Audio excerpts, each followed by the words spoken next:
अस्सलाम वालेकुम जी। आप देख रहे हैं बैरिस्टर उस्मान के ज़मानगढ़। उम्मीद करता हूँ आप सब लोग खैरियत से होंगे। बहुत सारे दोस्तों के क्वेश्चंस आ रहे थे करंट जो political prevailing situation of the country है उसको लेके, और बहुत सारी जो गोलाबारी हो रही है तहरीक लबैक पाकिस्तान को लेके, तो उसके ऊपर जो है बहुत सारे लोग सुनना चाहते थे कि क्यों, क्या ऐसी वजूहात होगी कि सारी सियासी जमातें जो हैं वो तहरीक लबैक पाकिस्तान के ऊपर गोलाबारी जो है उन्होंने स्टार्ट कर दी, उनकी तोपों का रुख तहरीक लबैक पाकिस्तान की तरफ हो गया, और क्यों ये सारा जो है ये सिचुएशन अराइज़ हो रही है। तो उसके ऊपर मैं ये इम्पॉर्टेंट व्लॉग जो है मैं इसको रिकॉर्ड करने जा रहा हूँ। अगर आप लोगों को मेरे व्लॉग पसंद आएँ, अगर आप लोग मेरी राय से इत्तेफ़ाक करें या आप लोग इसमें कोई बेहतरी की गुंजाइश समझें, तो कमेंट सेक्शन में जाके ज़रूर आगाह किया करें। बेसिकली जी, जो रीसेंट डेवलपमेंट हुई है उसमें Awami National Party, Pakistan Peoples Party, PML N, ये 3 बड़ी जो की नोट पॉलिटिकल पार्टीज़ हैं, ये पॉलिटिकल पार्टीज़, इन तीनों पॉलिटिकल पार्टीज़ ने अलहदा-अलहदा से तहरीक लबैक पाकिस्तान को आड़े हाथों लिया है। कैसे लिया है? कल आपने देखा होगा कि नेशनल मीडिया के ऊपर अवामी नेशनल पार्टी के जो रहनुमा हैं वो एमल वली खान साहब वो बैठे हुए थे, और वो बैठ के जहाँ पे तहरीक इंसाफ को बहुत आड़े हाथों ले रहे थे, शरपसंदी की बातें वहाँ पे कर रहे थे और बड़े फ़लसफ़े झाड़ रहे थे, लेक्चर्स दे रहे थे। वहीं पे वो तहरीक लबैक पाकिस्तान को आड़े हाथों ले रहे थे और रियासत से मुतालबा कर रहे थे कि तहरीक लबैक पाकिस्तान जैसी जो पार्टीज़ हैं, इनको बैन किया जाना चाहिए, इनको कलअदम किया जाना चाहिए। जब वो ये बात कर रहे थे तो उनके साथ गवर्नर खैबर पख्तूनख्वा फैसल करीम कुंडी भी मौजूद थे, जो कि पीपल्स पार्टी की रिप्रेजेंटेशन करते हैं, और वो उनकी हाँ में हाँ मिलाने में वहाँ पे शामिल थे। इसका मतलब है कि जो बात एमल वली खान साहब कल कर रहे थे, फैसल करीम कुंडी साहब का भी जो है नुक्ता नज़र वही है। पिछले दिनों में आपने देखा होगा, और ऐसी ही चंद बातें उज़मा बुखारी जो कि पंजाब की इंफॉर्मेशन मिनिस्टर हैं, उनकी तरफ से आपको सुनने में मिली हैं। कि उन्होंने कहा कि जनाब दहशतगर्दी के जो एलिमेंट्स हैं, जो उन ग्रुप्स हैं, जब उनका तज़किरा किया गया तो साथ आपने टीएलपी का ज़िक्र कर दिया। फिर आप मीनार पाकिस्तान के ऊपर जो आज़ादी फ्लाईओवर है उसका दौरा कर रही हैं, और वहाँ पे आप कह रही हैं कि मैं इनको पॉलिटिकल पार्टी नहीं मानती। तो ये सारी जो ये एक वक़्त में इन तमाम जो पॉलिटिकल पार्टीज़ हैं, इनका टीएलपी के बारे में एक ऐसा यकसा मौक़िफ़ रखना, ये किस चीज़ की निशानदेही करता है? कहीं मुस्तक़बिल करीब में जो है दोबारा से वैसा ही मिस एडवेंचर तो नहीं करने जा रही ये जो कोalition गवर्नमेंट है, या जो इस वक़्त हुकूमत है, ये मुस्तक़बिल करीब में कोई ऐसा एडवेंचर दोबारा तो नहीं करने जा रही जैसा पहले माज़ी में ये कर चुके हैं और तहरीक लबैक पाकिस्तान को कलअदम कर चुके हैं। अब बेसिकली प्रॉब्लम क्या है? क्यों एएनपी पीपल्स पार्टी, पीएमएल-एन, ये तहरीक लबैक पाकिस्तान के ख़िलाफ़ एक वक्त में गोलाबारी कर रही हैं, और क्यों ये तहरीक लबैक पाकिस्तान के अगेंस्ट बात कर रहे हैं? इसके पीछे जो लॉजिक है, जो रीज़न है, वो मैं आज आपको बता देता हूँ, क्योंकि मेरा जो व्लॉग है ये ज़्यादातर तहरीक लबैक पाकिस्तान के जो कारकुनान हैं, जो मेरे भाई हैं, दोस्त हैं, बुज़ुर्ग हैं, माएँ-बहनें हैं, वो सुनती हैं। तो उनके पॉलिटिकल एक्यूमेन को देखते हुए मैं व्लॉग रिकॉर्ड करता हूँ, और उनके जो इंटरेस्ट है उसको देखते हुए मैं बात करता हूँ, ताकि जब वो बाहर निकलें मेरा व्लॉग सुनने के बाद, तो उनकी पॉलिटिकल अंडरस्टैंडिंग ऐसी हो कि अगर वो दूसरी पॉलिटिकल पार्टीज़ के जो वर्कर्स हैं उनके साथ डायलॉग में अपने आप को इन्वॉल्व करें, तो जो करंट पॉलिटिकल सिचुएशन है वो इसके अकॉर्डिंगली वहाँ पे अपना नुक्ता नज़र रख सकें।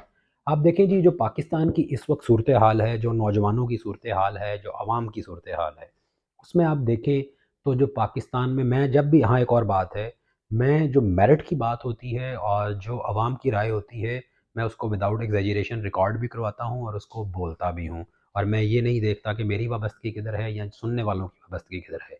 अगर आप देखें तो पाकिस्तान में इस वक्त इमरान खान की जो पॉपुलैरिटी है वो एट पीक है। लोग उसको पसंद करते हैं, लोग उसकी पार्टी को लाइक करते हैं, लोग उसके नज़रिए से जो है एग्री विद करते हैं।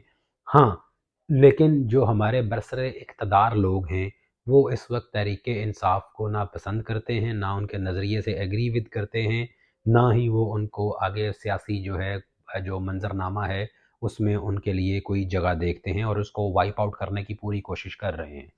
अब जब तहरीक इंसाफ पाकिस्तान सियासी मंज़रनामे से वाइप आउट हो, उनके ऊपर पाबंदी लग जाए, उनको एज़ अ पॉलिटिकल पार्टी ख़त्म कर दिया जाए, या उसमें कोई टूट-फूट हो, या लोगों के लिए तहरीक इंसाफ पाकिस्तान पॉलिटिकल एक चॉइस ना रहे, उस सूरत में लोगों के पास जो फर्स्ट प्रेफ़रेंस होगी लोगों की, जो फर्स्ट चॉइस होगी लोगों की एज़ अ पॉलिटिकल पार्टी, वो तहरीक लब्बैक पाकिस्तान होगी। क्यों? क्योंकि किसी सूरत इस मुल्क की आवाम पीपल्स पार्टी को अब as a political party accept नहीं करते, इनफैक्ट नफरत करते हैं लोग।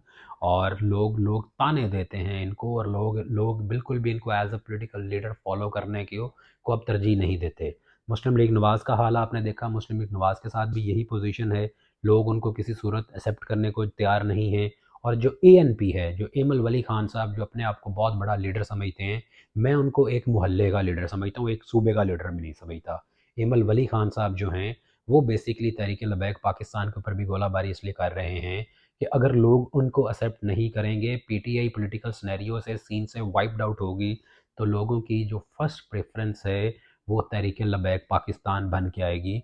अब जबकि ये तमाम पॉलिटिकल पार्टीज़ तहरीक लबैक पाकिस्तान को अपने लिए ख़तरा समझते हैं, इसीलिए ये बढ़ चढ़ के तहरीक लबैक पाकिस्तान के अगेंस्ट एक नैरेटिव बिल्ड कर रहे हैं, लोगों की एक माइंड मेकिंग कर रहे हैं, और जो ये बातें कर रहे हैं और एक ही वक्त पे कर रहे हैं, ये किसी अच्छी तरफ इशारा नहीं कर रही। इसका नतीजा कोई मुझे अच्छा नज़र नहीं आ रहा। लेकिन मैं अपने इस व्लॉग के तवज्जुह से इनको ये याद कराता जाऊँ कि जैसी बातें आप कर रहे हैं, ऐसी बातें वो लोग भी करते थे जिनके ऊपर आज बहुत बुरा वक्त है, और वो पहले कलदम करने की और बैन करने की कोशिशें कर चुके हैं, लीडर को अरेस्ट करने की कोशिशें कर चुके हैं, लेकिन पार्टी कलदम से वापस एज अ पोलिटिकल पार्टी बनी भी। वो कलदम जो है, उस कलदम को जो कलदम करना पड़ा, वो ख़त्म करना पड़ा, और लीडर को कारकुनान ने छुड़ाया भी। क्योंकि ये लोग जो हैं, ये एक नज़रिए के कारकुन हैं, ये एक फ़िलॉसफ़ी के कारकुन हैं, ये कोई ले दे के पकड़ के दिहाड़ी पे या खाने पीने के लिए ये कारकुन नहीं लाए जाते। ये अपने लीडर को प्यार करते हैं, और अपने लीडर के नज़रिए के ऊपर जान देना भी जो है इनके लिए बहुत मामूली बात है। तो जो एएनपी है, और जो पीपल्स पार्टी है, और जो पीएमएलएन है, वो बेसिकली इस वक्त तीनों यक ज़ुबान हो के टीएलपी के ख़िलाफ़ इसलिए बोल रहे हैं कि वो टीएलपी को नियर फ्यूचर में अपना सबसे बड़ा पॉलिटिकल जो है ओपोनेंट जो है वो देख रहे हैं, रिप्लेसमेंट देख रहे हैं, अपनी रिप्लेसमेंट के तौर पे वो टीएलपी उनको नज़र आ रही है। तो इसलिए जहाँ पे इस वक्त एक पूरी सिचुएशन चल रही है कि पीटीआई को ख़त्म किया जाए, वहीं पे साथ साथ टीएलपी को भी जो है पॉलिटिकल जो आपका मंजरनामा होता है उससे वाइप्ड आउट करने के लिए कहीं ना कहीं बैठ के प्लानिंग हो रही है। अब बात यहाँ पे आती है कि तहरीक लबैक पाकिस्तान को इस पे रिएक्ट कैसे करना चाहिए। मैंने देखा उज़्मा बुखारी जो हैं, उन्होंने जब बात की उसके ऊपर तहरीक लबैक पाकिस्तान ने ऑफिशियली रिएक्ट नहीं किया। एएनपी ने बात की, तहरीक लबैक ने उसके ऊपर ऑफिशियली रिएक्ट नहीं किया। पीपल्स पार्टी ने बात की, तो तहरीक लबैक पाकिस्तान के किसी लीडर ने उसके ऊपर ऑफिशियली रिएक्ट नहीं किया। तो जब वो ऐसे टेस्टर्स आपको लगाते हैं और उन टेस्टर्स के ऊपर आप बिल्कुल काम होके बैठे रहेंगे, आप रिस्पॉन्ड नहीं करेंगे, आप उनको आंसर नहीं करेंगे, तो उनका नुक्ता नज़र लोगों तक पहुंचेगा, आपका नुक्ता नज़र लोगों तक नहीं पहुंचेगा। और जब एक साइड की बात की जाए, दूसरी साइड उसको कन्फ्रंट ना करे, उसको काउंटर ना करे, तो फिर जो पहले ने बात की होती है उसको एज अ गॉस्पेल ट्रुथ उसको सच कंसिडर कर लिया जाता है। तो यहाँ पे मैं समझ रहा हूँ कि तहरीक लबैक पाकिस्तान जो है इस पॉइंट पे जो है वो लूप होल्स छोड़ रही है, और इस पे थोड़ा-सा सुस्ती का मुज़ाहिरा कर रही है। अब बेसिकली जो ये एक नैरेटिव बिल्ड किया जा रहा है तहरीक लबैक पाकिस्तान के अगेंस्ट, ये किया क्यों जा रहा है? किन बेसिस पे किया जा रहा है? इसकी रीज़न क्या है? मेरा ख़्याल है कि शायद मेरे अलावा कोई इसके ऊपर बात नहीं करेगा, क्योंकि लोगों के इंटरेस्ट अटैच्ड होते हैं। मेरा इंटरेस्ट बिल्कुल भी अटैच नहीं है। जब तक मैं हिस्सा था, तब तक भी मैं नज़रिए के साथ था। आज भी प्यार करता हूँ, तो नज़रिए से ही प्यार करता हूँ।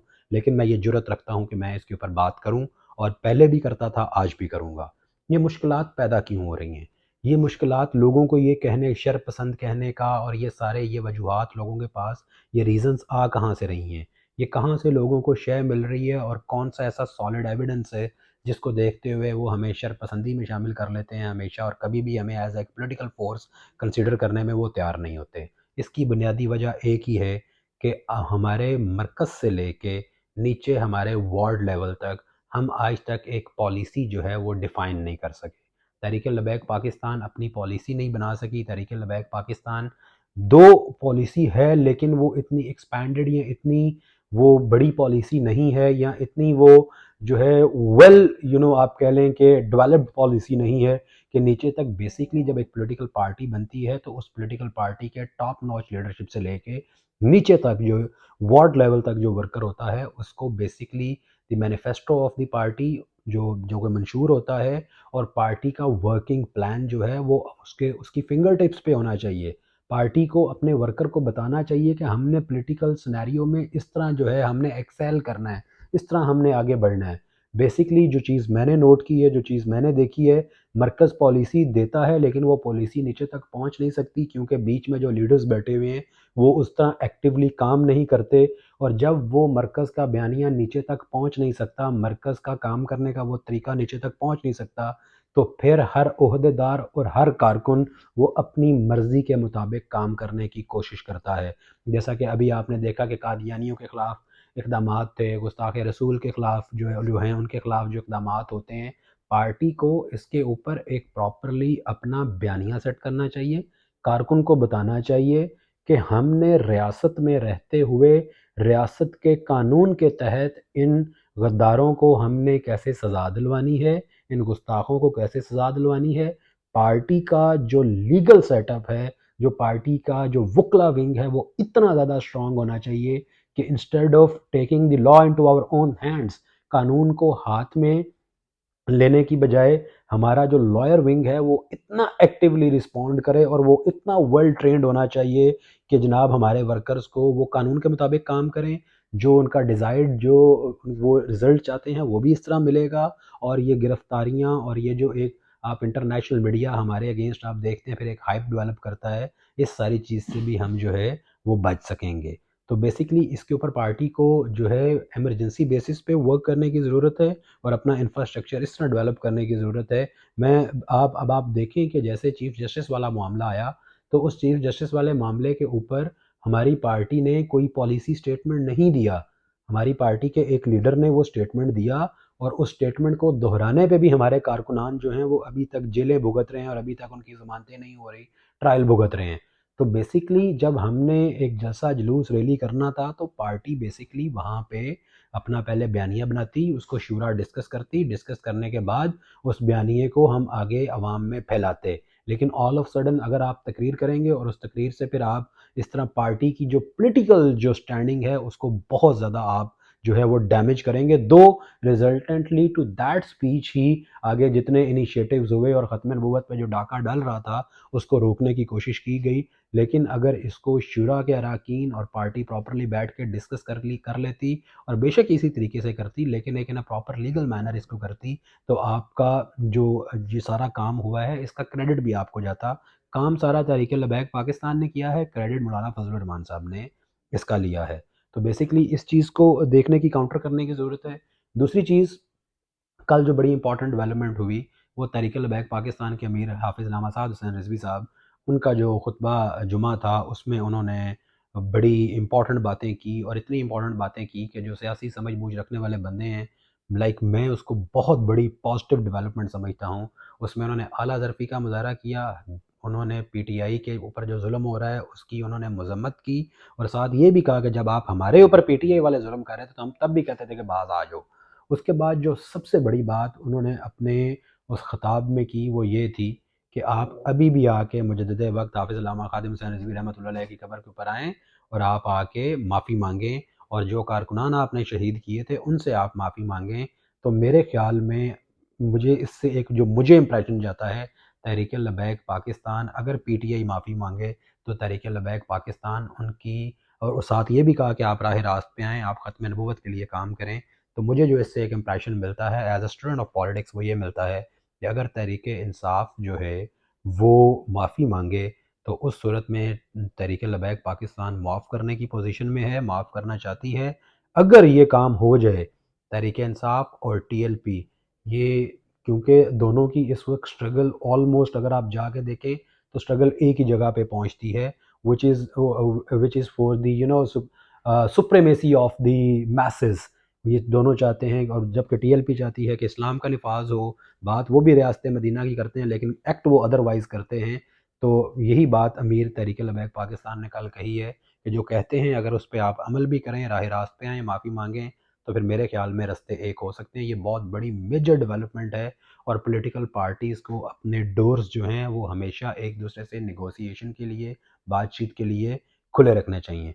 एक बड़ा कॉमनली आस्क्ड क्वेश्चन है जो कल कमेंट्स में बहुत ज़्यादा मेरे से पूछा जा रहा था, व्हाट्सएप मैसेजेस आ रहे थे कि क्या प्रोबेबिलिटी है, क्या पॉसिबिलिटी है कि मुस्तकबिल में ये जो तहरीकें चल रही हैं, ये जो सारा जुल्म ज़्यादती हो रही है, इसके ऊपर कोई मुश्तरका जदोजहद की जाए और उस मुश्तरका जदोजहद में एक स्टेज पे पीटीआई और टीएलपी नज़र आएँ। तो मुझे लगता है कि अगर ये मामलात जैसा कल साद रिजवी साहब ने इंडिकेट किया है, अगर ये उस तरफ जाते हैं तो ये एक मेजर ब्रेक थ्रू हो सकता है। और अगर ये मेजर ब्रेक थ्रू हो गया तो फिर मेरा ख्याल है कि ये एक ऐसी फोर्स बन के उभरेगी, एक ऐसी अवामी ताकत बन के उभरेगी जिसको कंट्रोल करना नामुमकिन हो जाएगा। आपको अगर ये व्लॉग पसंद आया तो प्लीज़ जो है आप जाके काइंडली कमेंट सेक्शन में बताएँ, कोई इम्प्रूवमेंट है इसमें रिक्वायर्ड है तो वो बताएँ, और अगर आपका कोई क्वेश्चन है वो आप पूछ सकते हैं। और अगर किसी चीज़ से आप डिसएग्री करते हैं तो वो भी आप बताएँ।